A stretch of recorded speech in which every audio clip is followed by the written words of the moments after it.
Sahabat SPP, selamat sore dari kota Strasbourg. Saat ini saya berdiri di sebuah sungai yang saya nggak tahu namanya apa, gitu ya. Dan di belakang itu juga ada sebuah gereja yang saya nggak tahu namanya apa. Tapi tempatnya cukup menarik. Jadi waktu saya tadi naik tram, berhenti, sini dulu gitu ya, karena ada sesuatu yang menarik lokasinya. Saya akan mengawali video ini dengan mengutip perkataan seseorang bernama Jenny Arledge. Dia adalah direktur Knowledge and Career Readiness, dan dia pernah mengatakan begini: teknologi akan menjadi sayap yang membawa dunia pendidikan ini terbang lebih jauh dan lebih cepat jika kita mau menggunakannya. Sesuatu yang mungkin orang kan ya wajar lah, ya betul gitu. Tapi seringkali hal-hal yang kita sadari itu tidak kita kerjakan ketika tidak ada orang yang mengatakannya. Jadi apa yang disampaikan oleh Jenny Aldrich ini jadi bagian yang cukup menarik karena membuka atau menyadarkan kita bahwa ada hal-hal yang kita perlu kerjakan. Lalu terkait dengan pendidikan, apa sih dampak teknologi dalam belajar? Ini menjadi bagian yang akan saya bicarakan pada edisi hari ini.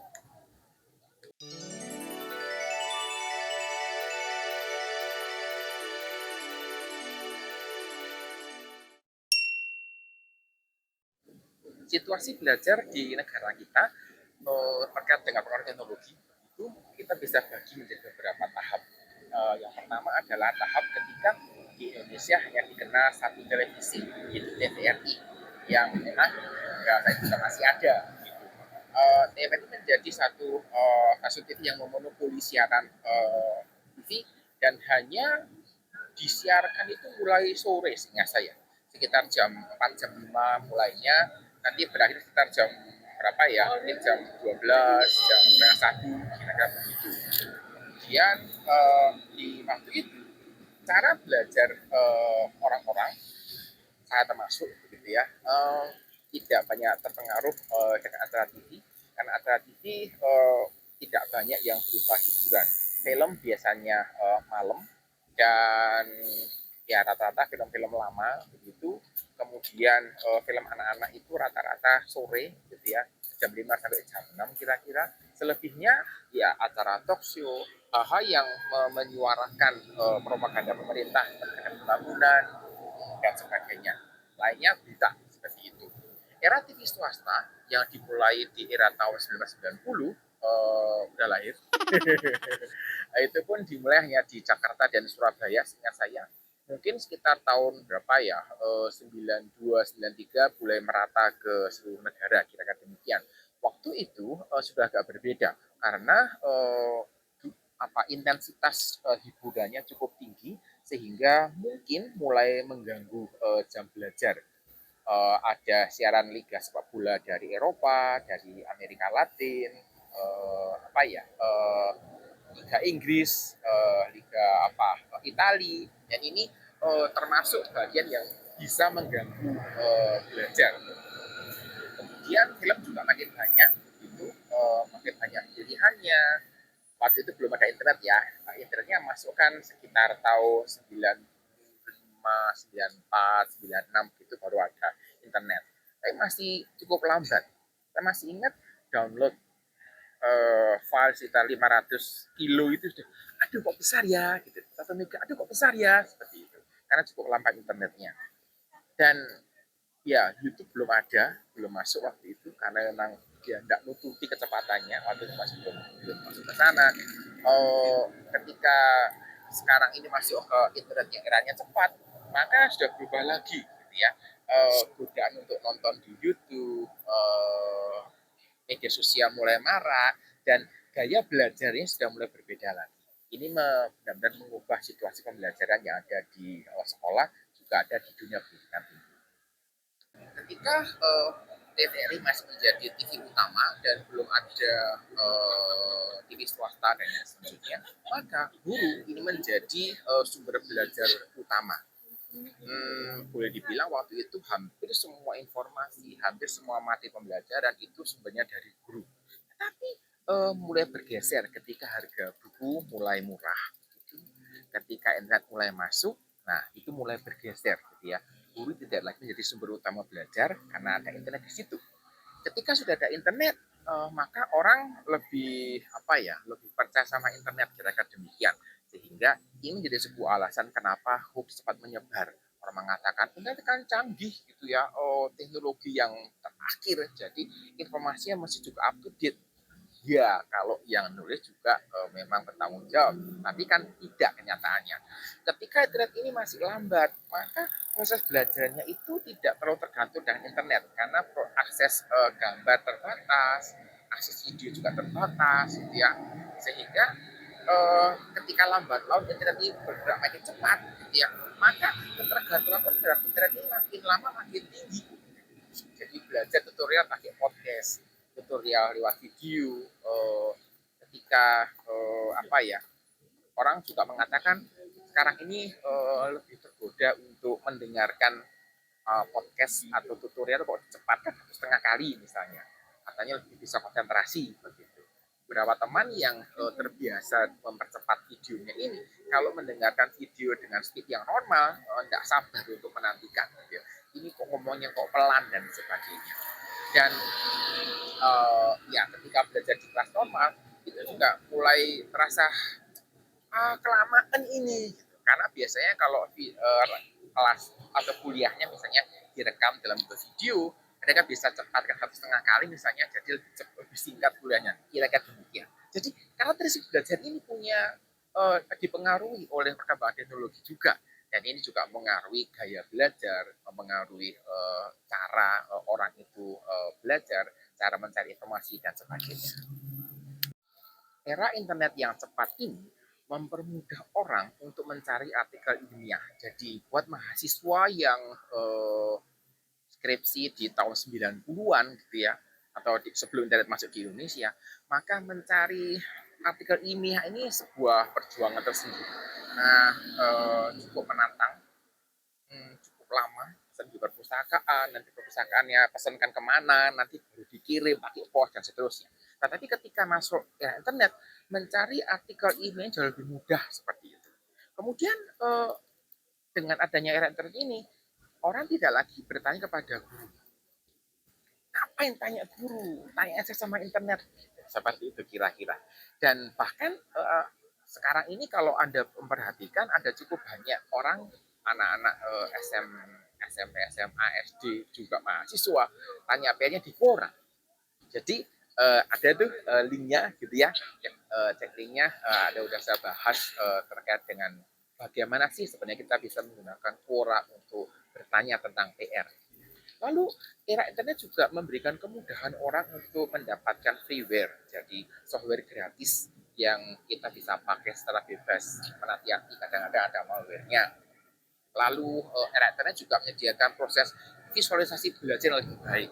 Karena kalau sulit untuk menjalankan sesuatu, kita bisa menemukan visualisasi di internet yang membantu kita untuk memahami sebuah materi yang sulit dipahami kalau tidak menggunakan sesuatu yang bisa dilihat dengan jelas. Bicara tentang update materi, kehadiran teknologi ini itu membuat materi-materi yang advance, tingkat tinggi, tingkat akhir, tingkat lanjut, itu bisa berubah dengan cepat karena kita mendapatkan update dari luar juga.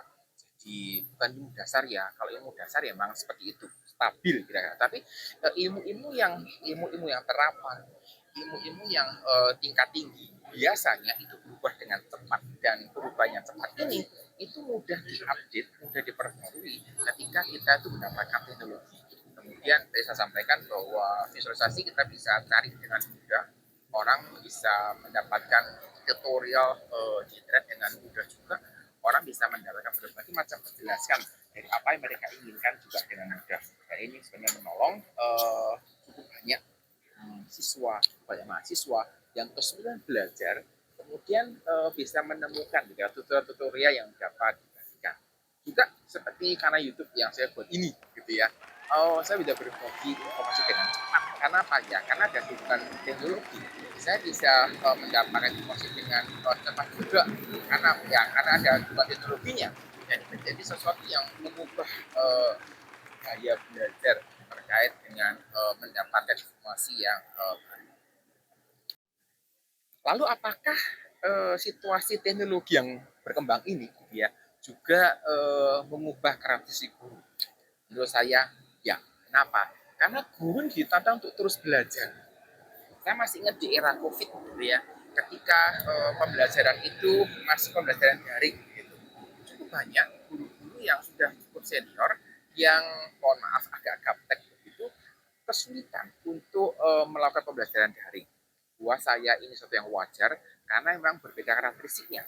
Agak berbeda sedikit dengan guru-guru yang lebih muda karena hidup dan besar di zaman yang sudah seperti ini ya. Jadi mereka lebih cepat menyesuaikan. Tetapi yang menarik adalah saya cukup angkat topi gitu ya buat guru-guru senior yang sudah sepuh mungkin mau pensiun tapi masih mau belajar teknologi yang bisa mendukung pembelajaran. Ini sebuah teladan yang luar biasa buat siswa yang ada di bawah bimbingan mereka. Dan menurut saya ini sesuatu yang cukup menarik.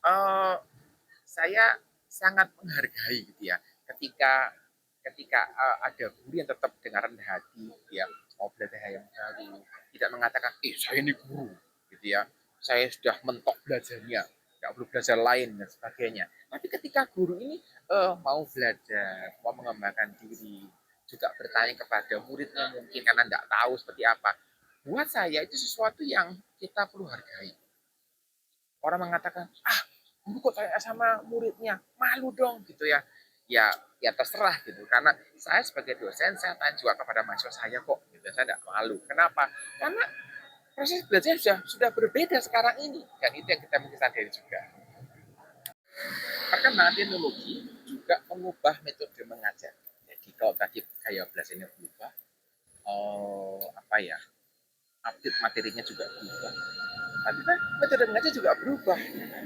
jadi kelas daring itu kita pas masuk ke mode pembelajaran daring gara-gara si COVID. Orang jengkel dengan si COVID ya, tapi satu sisi COVID ini mempercepat pembelajaran daring gitu ya. Ada sih videonya gitu ya, bagaimana COVID ini mempercepat pembelajaran daring.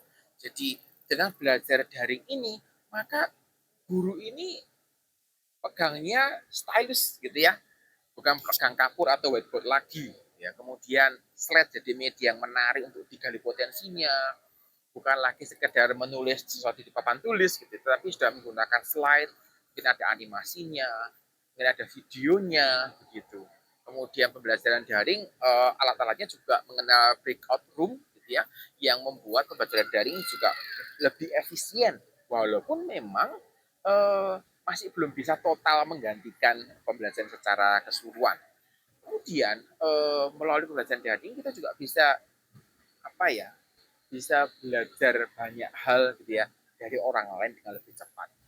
Ada cukup banyak kesempatan-kesempatan di luar sana dan kelas-kelas daring yang dibuka cukup banyak pilihan yang kita bisa ambil untuk belajar di kelas daring. Jadi uh, buat saya pelajari sesuatu yang cukup menarik ketika kita mau cermati dan itu sebuah perubahan dari teknologi yang juga kita rasakan. Bagaimana dengan media pembelajaran? Media pembelajaran juga berubah seiring dengan perkembangan teknologi. Ketika dulu gaya belajar hanya gaya metode pembelajarannya itu hanya sekedar guru atau dosen di depan kelas cerita begitu, dan ya orang bilang garing begitu, plain begitu. Tapi sekarang ini ceramah sudah dianggap sebagai metode pembelajaran yang kuno karena orang sudah masuk ke era multimedia, bukan hanya sekedar suara, ada videonya, ada animasinya, ada banyak hal yang kita bisa perhatikan.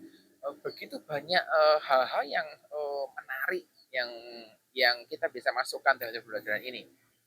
Slide bisa dibuat dengan lebih efisien, dengan cepat, dengan lebih mudah gitu ya. Mencatat juga agak berbeda karena orang sekarang mencatatnya secara offline gitu ya. Bisa disimpan di cloud kalau mau buka kapan saja bisa selama ada internet begitu. Kemudian beberapa teman bahkan share slide-nya di Instagram. Dia mengatakan, ya sekarang kan mahasiswa anak-anak muda ini banyak yang menggunakan Instagram. Jadi ya sudah, kayaknya di-share di Instagram supaya dimanapun pembelajar ini bisa belajar, bisa buka Instagram. Menarik juga. Mungkin itu yang perlu dilakukan juga ya sama saya. Tadi saya mengatakan bahwa sumber belajarnya bukan guru. Wah, kalau sumber belajarnya bukan guru, berarti guru bukan sumber utama lagi. Apakah itu berarti guru kehilangan peran? Saya mengatakan bukan kehilangan peran, tapi guru ini berganti peran.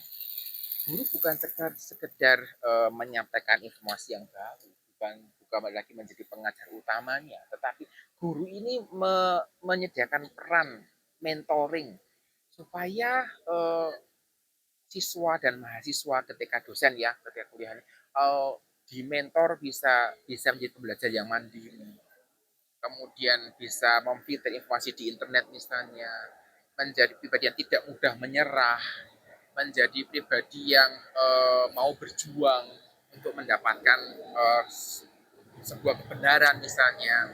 Dan hal yang tidak kalah pentingnya adalah guru perlu memastikan bahwa proses belajarnya itu berlangsung dengan benar dan bertanggung jawab. Orang mengatakan proses belajarnya benar itu berarti nilainya tinggi. Saya setuju. Tetapi nilai tinggi tidak berkorelasi langsung bahwa itu dari proses belajar yang benar.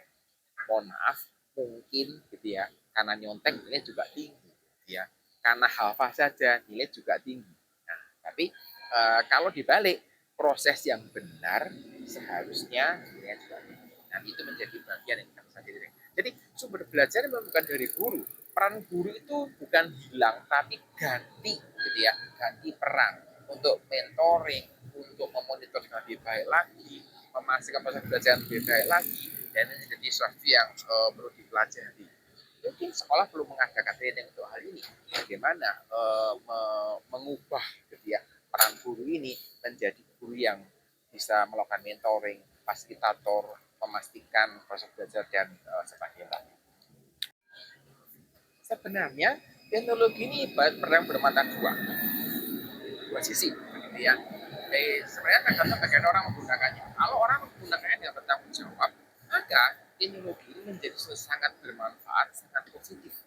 Tapi ketika orang itu menggunakannya dengan tidak bertanggung jawab, jadi misalnya aku mau bongkar servernya apa Kemendikbud untuk dapat bocoran soal UNAS misalnya seperti itu, maka teknologi ini digunakan dengan tidak bertanggung jawab. Tapi ketika kita menggunakan teknologi ini untuk belajar, mengembangkan diri, orang mengatakan bagaimana kalau untuk belajar jadi hacker, ya tidak apa, itu tidak masalah. Bagaimana kok belajar untuk mencuri uang, nah itu jadi masalah. Tapi kembali lagi ini masalah bagaimana orang menggunakan teknologi itu, dan pertanyaannya adalah bagaimana selama ini Anda menggunakan teknologi. Apakah Anda menggunakan teknologi yang bertanggung jawab, khususnya ketika sedang belajar. Dan sebenarnya pilihan ada di tangan Anda, bukan di tangan saya, karena setiap kita punya pilihan masing-masing, dan ini menjadi tanggung jawab kita masing-masing. Jadi saya kira itu yang bisa saya sampaikan hari ini sebelum saya kembali ke hotel di jembatan di tengah-tengah sungai yang bagus ini, gitu ya. Dibilang ada sebuah view yang cukup menarik, ya. Saya akhiri materi hari ini. Semoga bermanfaat buat semua. Kita jumpa lagi.